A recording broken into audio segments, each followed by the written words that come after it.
चलिए बढ़ते हैं आगे, बात सियासी करते हैं। वक्फ संशोधन को लेकर काफ़ी हंगामा खड़ा हो रखा है और इस हंगामे के बीच अब बिहार में चुनावी साल में किस तरह से समर्थन लिया जाए अल्पसंख्यक समाज का, इसको लेकर अल्पसंख्यक समाज के नेता जो हैं अलग अलग दलों में, वो पार्टी की इस वक्फ संशोधन बिल पर जो राय रही है उसको लेकर पशोपेश में फंस गए हैं और अब इस्तीफे का दौर शुरू हो चुका है। आपको बता दें कि जेडीयू के नेता इस्तीफा दे रहे हैं और इस्तीफे पर जेडीयू प्रवक्ता राजीव रंजन ने कहा है कि ऐसी खबरें कुछ नहीं है, जिन्हें कोई जानता भी नहीं, उनके इस्तीफा देने से कोई फर्क नहीं पड़ता। वहीं बीजेपी ने भी जेडीयू नेताओं के इस्तीफे पर प्रतिक्रिया दी है। मीडिया प्रभारी दानिश इकबाल ने जेडीयू के अल्पसंख्यक नेताओं के इस्तीफे पर कहा कि काली पट्टी बांधकर गिद्ध की तरह गरीब पसमानदा का हक मारने के लिए मंडरा रहे हैं। नीतीश कुमार ने उनके लिए क्या नहीं किया, लेकिन वक्फ बोर्ड के दलाल की दलाली अब खत्म होने वाली है, इसलिए इस्तीफा दे रहे हैं। जनता दल यूनाइटेड के कुछ मुस्लिम नेता जो है वो इस्तीफा दे रहे हैं। वो कौन लोग हैं, उनकी पहचान क्या है? उनको नीतीश कुमार जी ने उनकी पहचान दिलाई। वो लोग जो इस्तीफा दे रहे हैं, मुस्लिम समाज में उनकी क्या हैसियत है, मुस्लिम समाज में उनकी क्या विश्वसनीयता है, या जब नीतीश कुमार जी ने उन लोगों को सदन में भेजा तो मुस्लिम समाज के लिए उन लोगों ने क्या कार्य किए हैं? ये वही लोग हैं जो वक्फ को लूटने वाले जो दलाल हैं उनके साथ मिले हुए हैं। कहीं ना कहीं इनकी भी दलाली उस दुकान से चल रही होगी, इसलिए विरोध कर रहे हैं। तो इसलिए कोई फर्क नहीं पड़ने वाला है। मुसलमानों के नेता, मुसलमानों के रहनुमा नीतीश कुमार जी हैं। मुसलमान अपना नेता नीतीश कुमार जी को मानता है, क्योंकि नीतीश कुमार जी ने इस 20 वर्षों में मुसलमानों के लिए जो किया है वो ऐतिहासिक है। जनता दल यूनाइटेड के कुछ चैनल्स पे ये खबरें आई कि पार्टी के कुछ नेताओं ने वक्फ बिल के सवाल पर पार्टी छोड़ दी है। देखिए, ये जो भी नाम सुर्खियों में है, ये पार्टी के किसी भी सांगठनिक पद पर नहीं है। इन लोगों को पार्टी के संगठन में कोई जानता भी नहीं है। हैरानी है, पार्टी पूरी मजबूती के साथ, चाहे वो पार्टी के आम कार्यकर्ता हो, पार्टी के नेता हो, पार्टी के माननीय सांसद हो, नीतीश कुमार जी की अगुवाई में, बिहार के करिश्माई मुख्यमंत्री नीतीश कुमार जी की अगुवाई में चट्टानी एकता के साथ एनडीए के इस फैसले के साथ खड़े हैं। कुछ चैनल चलिए, तो एनडीए विरोधी जो दल हैं उनका रुख तो साफ है, लेकिन एनडीए में रहते हुए कैसे इसका विरोध किया जाए, ये चिंता का विषय हो गया है। लेकिन दूसरी चिंता की बात उन मुस्लिम समाज के अगुआ लोगों की है कि अब वो अपने समाज में क्या जाकर कहेंगे कि उनकी पार्टी ने उनके जो मजहबी संस्था के बदलाव का समर्थन किया है, जो अमूमन समाज के लोग सही नहीं मान रहे हैं। चलिए, हमारे साथ सहयोगी आशुतोष जुड़े हुए हैं।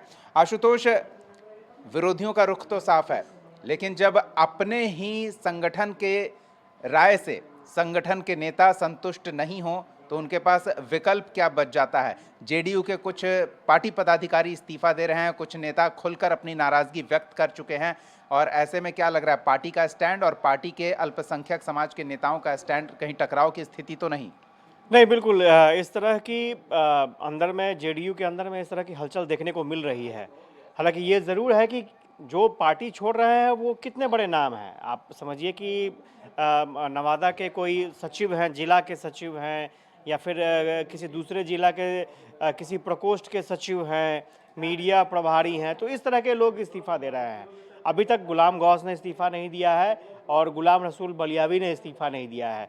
तो बड़े जो नेता हैं अल्पसंख्यक समाज के, जो जेडीयू में हैं, उनके तरफ से अभी तक कोई इस्तीफे का दौर नहीं है। नाराज़गी है, नाराज़गी अपनी जगह है, लेकिन इस्तीफे का दौर नहीं है। अभी जो भी इस्तीफ़ा आ रहा है वो नीचे तबके के कुछ लोगों का इस्तीफ़ा, कुछ नेताओं का इस्तीफ़ा आ रहा है, लेकिन इसमें कोई दो राय नहीं है। अंदर अंदर हलचल ज़रूर है, क्योंकि सबको स्वाभाविक तौर पर आप नेता हैं, नेतागिरी करते हैं, तो फिर जनता के बीच में जाना है, सवालों का सामना करना पड़ेगा, और स्वाभाविक तौर पर उनके लिए चुनौतीपूर्ण स्थिति ये है कि चुनाव आने वाला है।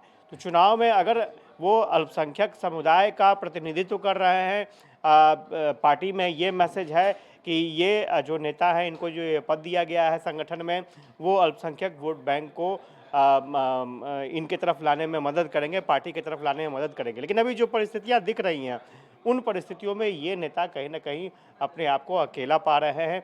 अब उनके सामने सबसे बड़ी चुनौती ये है कि कैसे अपने समाज को, अपने कौम के लोगों को वो फेस करेंगे। और यही वजह है कि कुछ नेताओं के इस्तीफे ज़रूर आ रहे हैं। लेकिन एक चीज़ ये भी देखना होगा कि सोशल मीडिया पर ये लेटर बहुत तेज़ी से वायरल हो रहे हैं।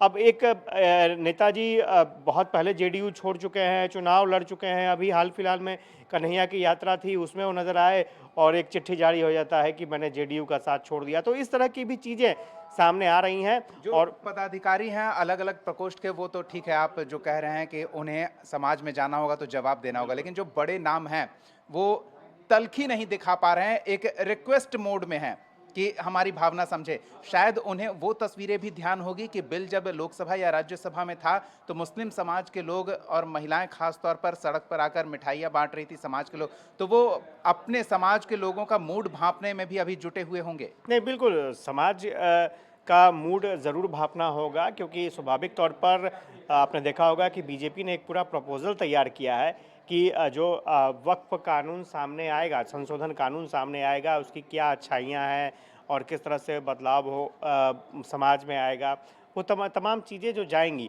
अब देखना ये है कि जैसे ललन सिंह ने, सिर्फ राजीव रंजन ने ही नहीं, ललन सिंह ने भी ये कहा कि ऐसे लोग इस्तीफे दे रहे हैं जिनके बारे में कोई जानता नहीं है। लेकिन अब चुनौती उन लोगों के सामने में है जो जेडीयू के अल्पसंख्यक प्रकोष्ठ के नेता हैं, जो मुस्लिम चेहरे माने जाते हैं। वो अपने समाज में जाकर के क्या मैसेज देंगे, किस तरह से बचाव करेंगे, पार्टी का बचाव किस तरह से होगा। सहयोगियों की ओर से गाइडलाइन आएगा, उनका भी तो अपना मुस्लिम प्रकोष्ठ है, अल्पसंख्यक प्रकोष्ठ है। बीजेपी जो अपनी रणनीति है वो सहयोगियों के साथ साझा करेगी कि एक साथ समस्या को टैकल किया जाए। नहीं, बिल्कुल, ये पूरा एनडीए का ये प्रारूप था। आपने देखा कि जब समर्थन लोकसभा में, राज्यसभा में एनडीए की तरफ से गया तो स्वाभाविक तौर पर प्रारूप पहले से तैयार है और ये कोई अभी की बात नहीं है। एनडीए ने एकजुट होकर के वोट दिया, जो बीजेपी के साथ इंटैक्ट रूप से खड़े हैं, एनडीए के दलों ने वोट दिया है और ये आगे की स्ट्रेटजी भी संयुक्त रूप से चलेगी कि किस तरह से मैसेज पहुंचाना है अल्पसंख्यक समुदाय में और उन लोगों को ये जानकारी देना है कि जो ये संशोधन बिल आया था, जो संशोधन हुआ है वो गलत नहीं हुआ है। अब उसमें कितनी कामयाबी वो हासिल कर पाते हैं, ये एक बड़ा सवाल है। लेकिन इसमें कोई दो राय नहीं है कि अभी चुनौतियां खत्म नहीं हुई हैं। जेडीयू को इस तरह के विरोधाभास का सामना करना पड़ेगा और उससे ज़्यादा जो अपोजिशन की पार्टियां हैं, जो विरोधी दल हैं, वो इस मामले को कैश कर रहे हैं और छोटा भी कोई एक मोहरा है, एक छोटा भी कोई प्रवक्ता है या फिर एक छोटा भी कोई नेता है, उसके इस्तीफे को बड़ा बना करके, बढ़ा चढ़ा कर पेश किया जा रहा है कि जेडीयू में इस तरह की हलचल है। तो विपक्षी दलों की भी रणनीति का सामना करना पड़ेगा जेडीयू को कि आखिर कैसे वो इन जो प्रेशर पॉलिटिक्स है, एक मैसेज, गलत मैसेज जा रहा है जेडीयू के खिलाफ, उससे कैसे अपने पार्टी को बचाएंगे। ये एक बड़ी चुनौती जेडीयू के सामने है। चलिए, देखना दिलचस्प होगा कैसे इस चुनौती से पार्टी निपटती है। बहुत बहुत धन्यवाद आशुतोष इन तमाम जानकारियों के लिए।